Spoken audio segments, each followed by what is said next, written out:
Eu Saber. queria pegar esse seu gancho do gap comportamental, um pouquinho do que a gente falou antes, do que você colocou antes, do medo, do errar, da cultura, do erro que hoje ainda não existe, né? Existe, pô, e aí muitas empresas falam de inovação, mas inovação sem errar, né? A gente já até falou disso aqui num outro episódio. Ah, pegar isso para o mundo corporativo. É, Tem um livro que eu gosto muito, do John Chambers, o ex-Cisco, que chama Connecting the Dots, e ele fala neste livro que as empresas morrem porque fazem bem demais as mesmas coisas por tempo demais.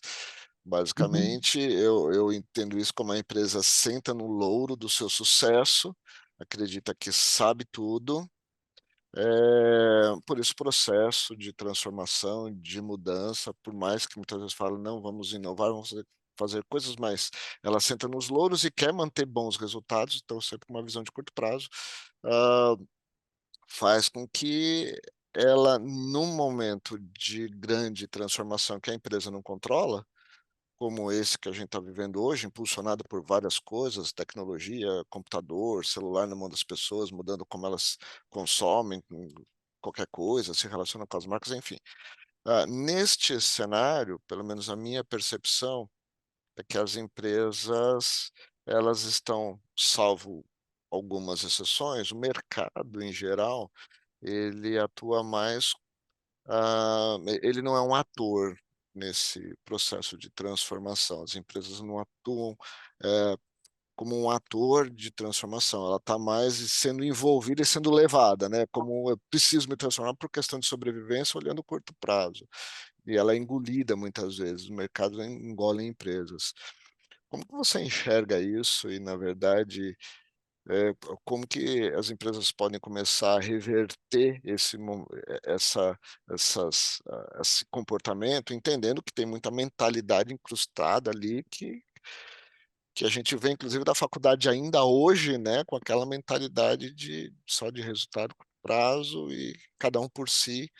Inclusive, as pessoas dentro da empresa, olha o seu, eu quero crescer, a empresa é só um meio, que eu estou agora é um meio e eu vou para outra depois. Como que você enxerga esse pacote todo nesse cenário de transformação e o que que precisa Olha, transformar? esse pacote todo é muito careta. A gente faz uma gestão ainda muito cafona, muito tardia, muito atrasada, muito fragmentada, cilada, né, em silos, o que não deixa de ser uma cilada também com C, muito departamentalizada, de baixíssima integração. Então, é curioso, assim, às vezes nós fazemos processos de planejamento, né, nesse segundo semestre, a gente faz muito processo de planejamento com grandes companhias. E é muito comum ter grandes empresas que fazem pela primeira vez um planejamento integrado entre áreas. E elas são empresas centenárias.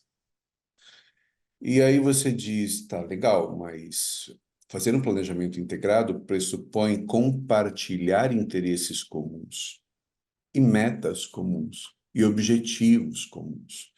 E aí é que o negócio começa a mudar, porque ou a tentativa da mudança, né? Porque quem vai tomar essas decisões é de cima para baixo, não é de baixo para cima.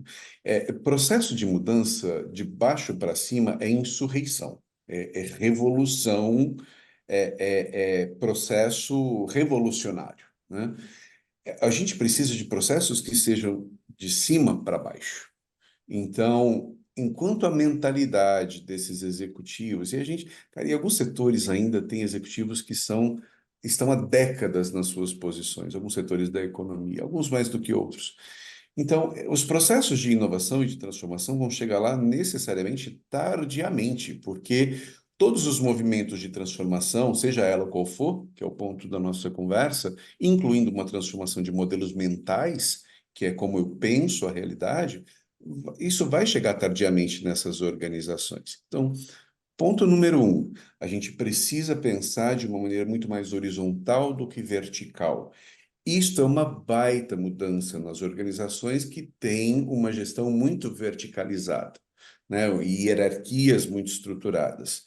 As empresas confundem muito hierarquia funcional com modelo de organização de trabalho. Eu posso ter uma empresa estruturada verticalmente, mas o modelo de organização de trabalho pode ser Agile ou Scrum, por exemplo, e ele é absolutamente achatado, ele é horizontal. Mas é muito difícil. Aí entra a questão da ignorância, a questão do nunca ter feito antes, a questão do eu não quero entender. Isso é risco, então eu desconheço, eu sou ignorante, eu não vou fazer. E as empresas refutam muito esses movimentos, que na maior parte das vezes querem ser de baixo para cima. Mas se você não tem o famoso buy-in, né, o ok, vamos em frente, de cima para baixo, nada vai mudar. Vou dar outros exemplos, né? Muitos executivos do que a gente chama de gerência média, né, de middle management, ou que estão no meio, né, entre a alta liderança e a massa funcional, eles são muito cobrados por resultados. Normalmente resultados que são das suas áreas, de projetos que são das suas áreas, com um baita desperdício de investimento ou não otimização de investimento e de recursos dentro daquela organização, inclusive olhando cadeias produtivas, né, de economia produtiva, agências, fornecedores, supply, etc., etc. E, ao mesmo tempo, esses caras também são pressionados por indicadores de saúde das equipes, equipes felizes, que gostam de trabalhar, um great place to work, etc. Só que não existe meta disso. Né? Enquanto, eu estou dizendo a maioria, tá? Não estou generalizando. Não dá para tomar o todo pela parte, nem a parte pelo todo. Mas muitas organizações cobram isso dessa gestão média.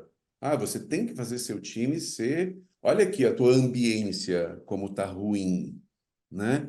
Então, eu te cobro da meta, te cobro para ter um time bacana, te cobro para inovar, mas eu não te dou recursos, não te dou condições, não te dou atributos, não te dou mecanismos para fazer isso acontecer. Esse middle management está esgotado. Ele está doente, ele está criticamente necessitando de uma ajuda.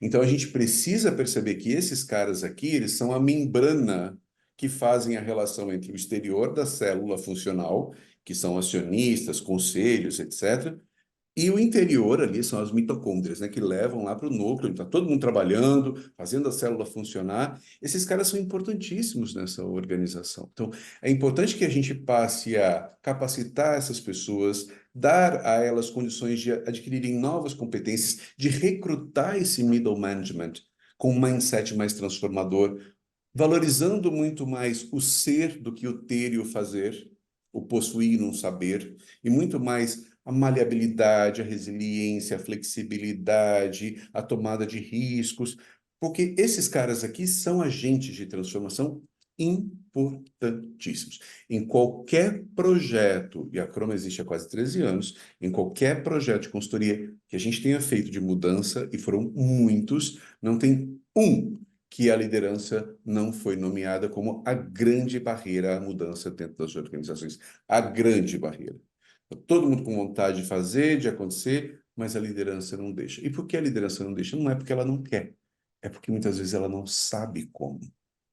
Ela não foi treinada para aquilo. Ela não saiu da faculdade pensando naquilo.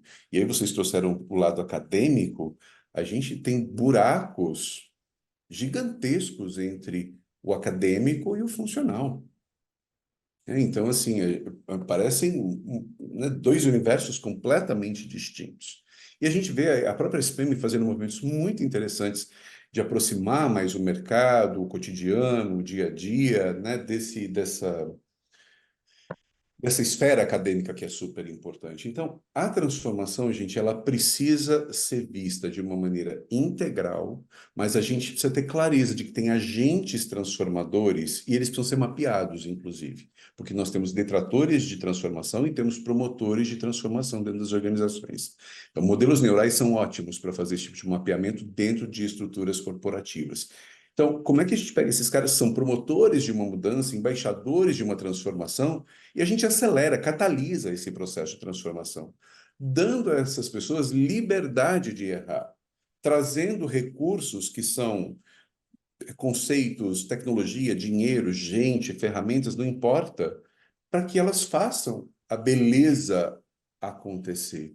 Porque o fato é que a impressão que a gente tem E isso no meu cotidiano com executivos é que nós sempre estamos, né, a visão das empresas, sempre estamos atrás do lado de fora das janelas dos nossos escritórios.